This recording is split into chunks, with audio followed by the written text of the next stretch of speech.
Dreams. I want to talk to you about dreams. Not the ones you see when you fall asleep, but the ones that won't let you sleep, those ones. So I once had this minor surgery done, and the anesthesia did not work. There were some complications. And the doctor said to me, hold on to a nice thought like a beach or something. I actually held on to my craziest, wildest dreams. And while they were operating and I was feeling the cuts and pain, I was smiling. Something the surgeons still remember to date in time.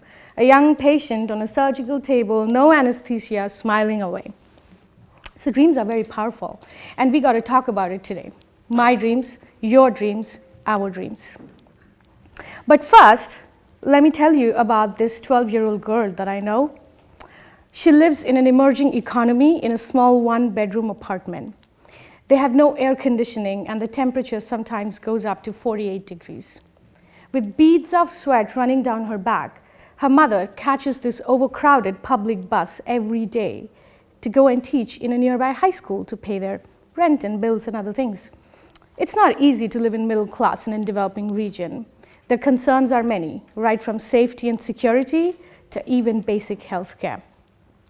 This girl's friends, they're talking about getting right jobs after school. Some of them are talking about the right men, but not her. She spends all her time using her slow internet connection to look at NASA. She's dreaming of becoming an astronaut. She wants to visit Disneyland. She's inspired by Martin Luther King. She actually wants to go to Stanford. Here is a reality. This girl will never make it to Stanford. She will never become an astronaut. She will lose her father and most of her family even before she becomes an adult. And she won't even be diagnosed for a dyslexia for another 15 years of her life. Cut to a little over 18 years later. Imagine seeing the same girl, just slightly over 30. She definitely did not become an astronaut and didn't make it to Stanford. She did travel across the world. She held tech jobs in a lot of different companies. She did visit Disneyland more than once, actually. She became a serial entrepreneur, and the space is one of her first customers. Maybe some of you guessed, I'm talking about myself. But none of this was easy. It was a really hard journey. Even the smallest step was difficult. For instance, to manage and fund my international degree, I had to secure a loan, and I had no assets to pledge. So obviously, loan managers turned me down. So I literally quit my full-time job. I know, huge risk, if that's what you're thinking. And I almost camped outside a certain bank for 6 months until the top boss made an exception for me. Still not enough good news because that barely paid for my tuition. So applied to a ton of other scholarships to manage the rest of the tuition fee. What happens to food and rent? Went on to crowdfund, failed. Went on to crowdfund informally. 6 nice people pitched in, and that's how I made it. Well, midway through my degree, as it so happens in these situations, one of my personal grants did not come through.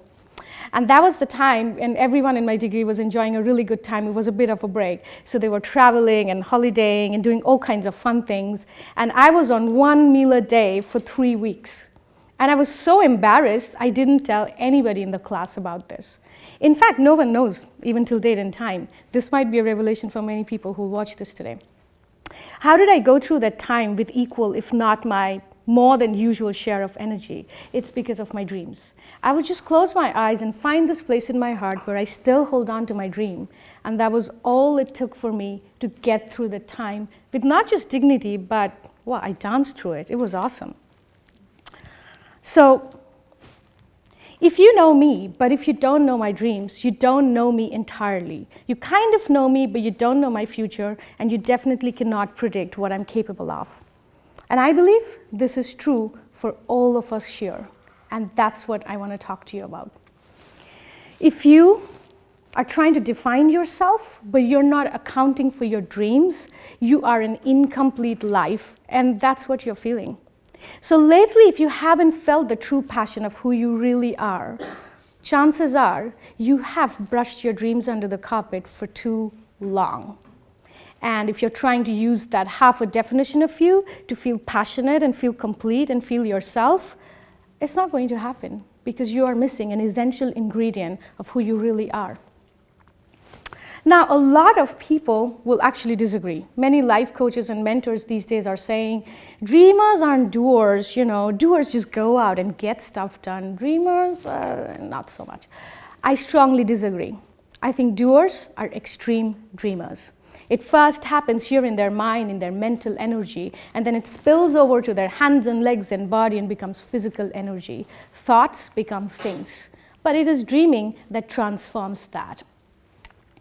Take, for example, Martin Luther King, a man who's been put in prison over 20 times, assaulted over 5 times, and yet he believed enough in his dreams to go up on stage and make an iconic speech to mobilize generations to come.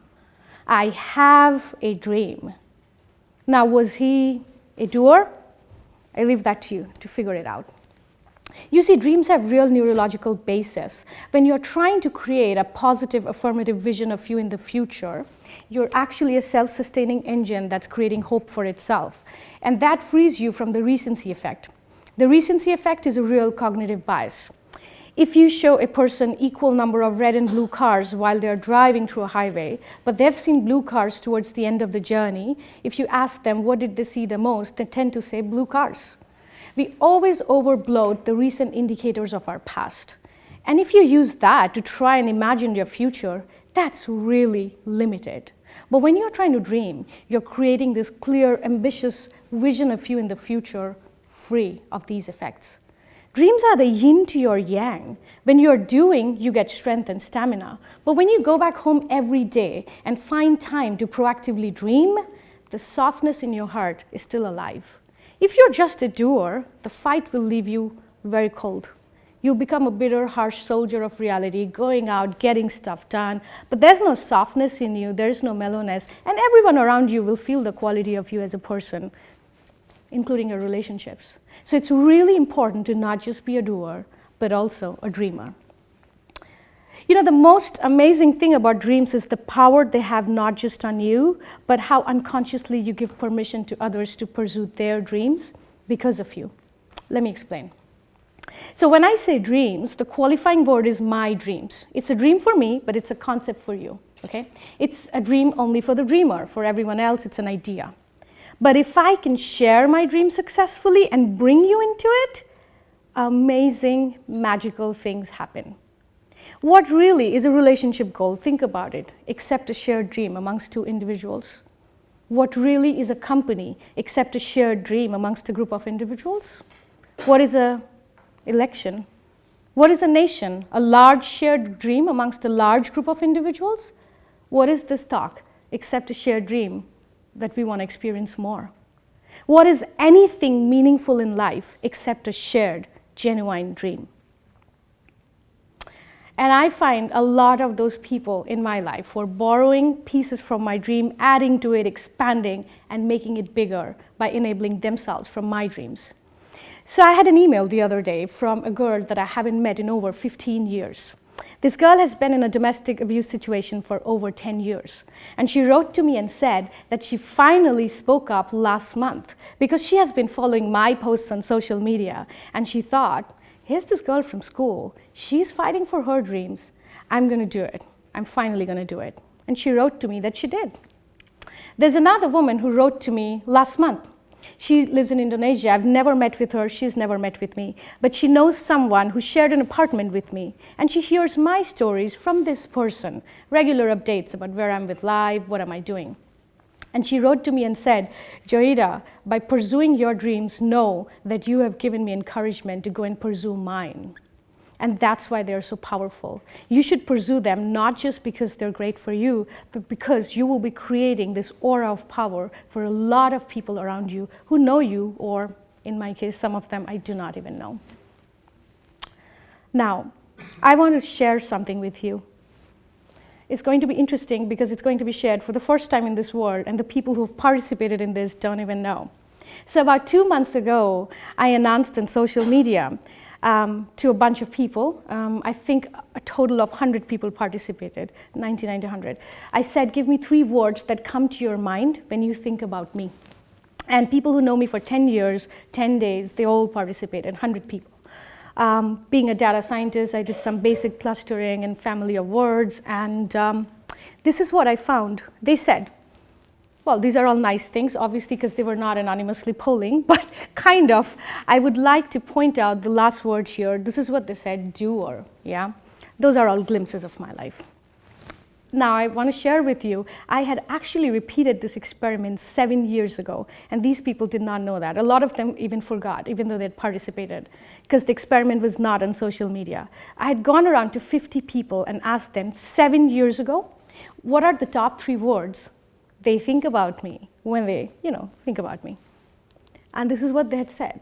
Unhealthy, basically another word for fat. I was pretty much there. Needy, insensitive, overambitious, dreamer. Kind of just see the transition, dreamer to doer. 7 years ago, people thought I'm a dreamer. 2 months ago, they said I'm a doer. This is not me. This is people out there who've said it, okay? So dreamer to doer is a real transition. I want to tell you how that enabled me to make a lot of these transitions. Fat to fit is a real thing I struggled with. I lost over 12 kilos in the last couple of years, and I have to say, I was a super nerdy, geeky kid. I had never done any kind of sporting activities, and I'm currently training to be a deep sea diver. This is a person who didn't even know how to swim until the age of 28. Insensitive to kind, overambitious to bold. Now, these are things I need to explain a little bit because they all come from one deep transformation. So about 6 years ago, I was dumped at the altar. That happened. And I was thoroughly depressed. It took me 6 months to get out of my bed. And when I did, I wanted to understand, what is it in a human that makes them so dependent? What makes them so vulnerable? What happens to our inner strength? And that's when I took to yoga and meditation and a lifestyle change in a big way and found my inner strength. And obviously, once you find your inner strength, the rest of these tough transitions are easier to do. Empathy comes naturally. You know where others are coming from. Bold, independent, they're all related to that.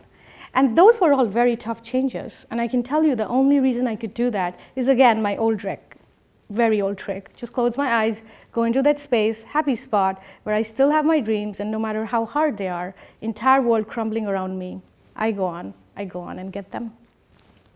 So, who am I now? Work in progress. I am an entrepreneur. I have an AI company in London. This is my 3rd startup. I have 1 successful venture in the past, 1 unsuccessful venture. And I'm brown, I'm a techie, I'm a woman, and I'm an entrepreneur. All of these make me different, and that is not always a good thing. When people judge the performance of my company, they don't take into account the number of extra hours I have to spend with my accountant figuring out my domicile status. Or when they look at the balance sheet, they don't try to account for the number of times the bank automated voice software says, I cannot detect your accent. They subject me to the exact same yardstick they subject to everyone else. My extra struggles are not taken into account.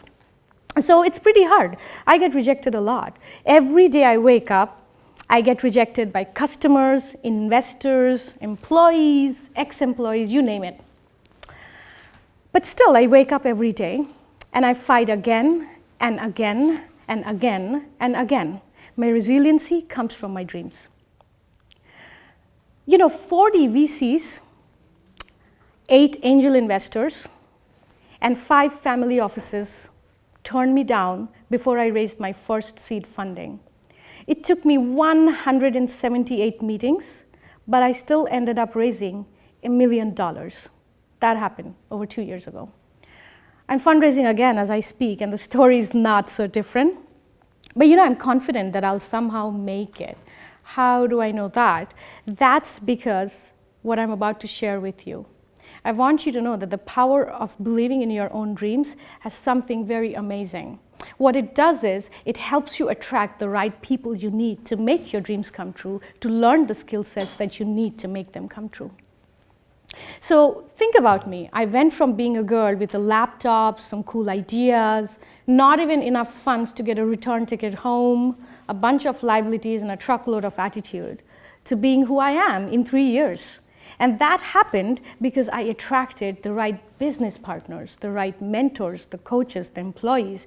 Yes, kissed a lot of frogs as well, but then, a lot of it also worked out.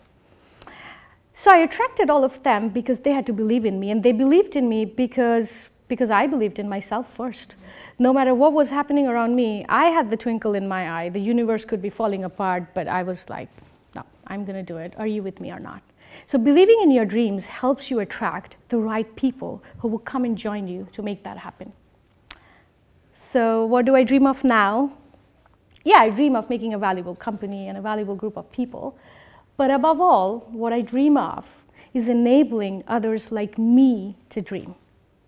You can come from wherever, and you can be at any stage in your life, and you can be at any age, and you can still choose to be who you want to be. And you can make that entire transition on the back of the power of your dreams. My favorite author, Paulo Coelho, he says something amazing. He says, going after a dream has a price. It may mean abandoning our habits, it may make us go through hardships, or it may lead us to disappointments. But however costly it may be, it is never as high as the price paid by people who don't live. Because one day they will look back and hear their own heart say, I wasted my life. So to be an intense doer, be an intense dreamer. Don't shy away from dreaming. Don't hide. Don't suppress, don't forget, don't brush under the carpet, don't nothing. Dream crazily, intensely, unconditionally, and it will lead you to action. I promise you that. Thank you.